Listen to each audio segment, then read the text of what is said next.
The play Ode to Man is a one-woman show performed and co-written by Emma Mary Hall with Prue Clarke as a dramaturg and writer within the piece. It tells the story of a 30-year-old white single woman through her experience and relationship with men. The play incorporates elements of post-traumatic theatre, intersectionality, and intermediality in different forms and qualities. It incorporates some of Hans Thies Lehmann's post-traumatic theatre principles, which includes physicality, musicalization, and eruption of the real situation or event to try and create an effective play for the audience. This critique will analyse and explore how effectively Ode to Man uses intersectionality, intermediality, and Lehmann's principles and determine what could have been amplified, added, or deleted to help the piece become more post-dramatic, according to Lehmann's theory.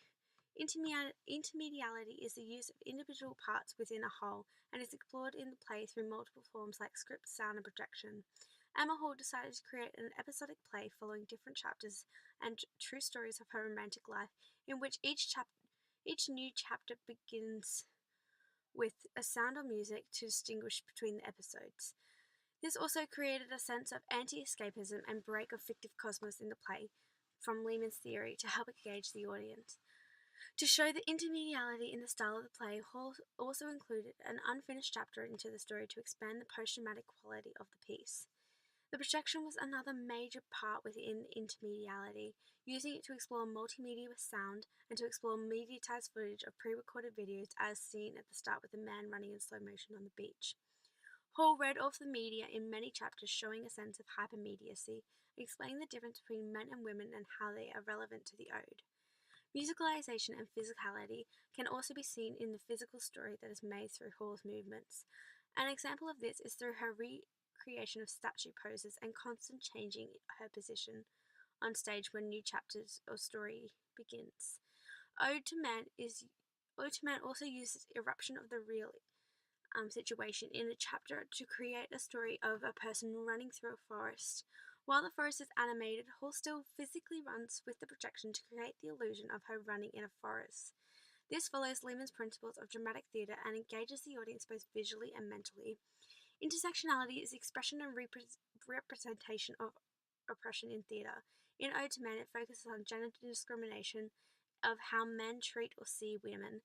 Emma Hall uses it as an example of the author Chuck Klosterman, in which he conducted an interview with Taylor Swift. She explained that in the book he wrote there was nothing about what Swift said in the interview, but in fact what Klosterman thought of Taylor Swift. This sense of belittlement of women through men's eyes is the expression of structural intersectionality used within the play.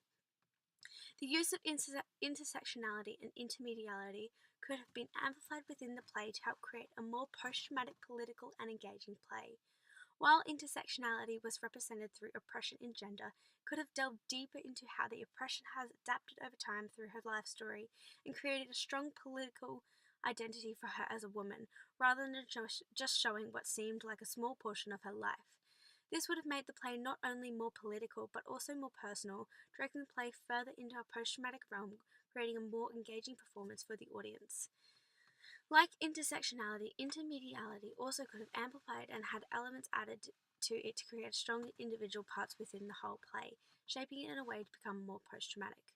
An example of how it could have improved this is it could have had more distinguished parts in the play, like adding in more props to build to the story, and adding in something like an interactive projection to help create stronger individual parts that meld together to make a whole. By doing this, it would also make the performance have parataxis, which is one of Lehmann's principles about directing the play away from the script as a basis, and more as an extra element in the whole.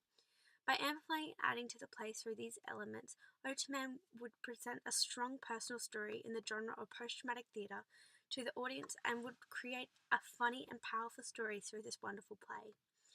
To conclude, while incorporating effective post-traumatic principles through musicalization, physicality, hypermediacy, multimedia, and structural intersectionality, Ode to Man could have amplified the use of structural intersectionality to make it more political and personal, and made intermediality more engaging to the audience by making the individual parts stand out more to the play. Overall, the play Ode to Man effectively used Hans Lehmann's post-traumatic techniques and theory to create a strong post-traumatic performance that was very engaging for the audience.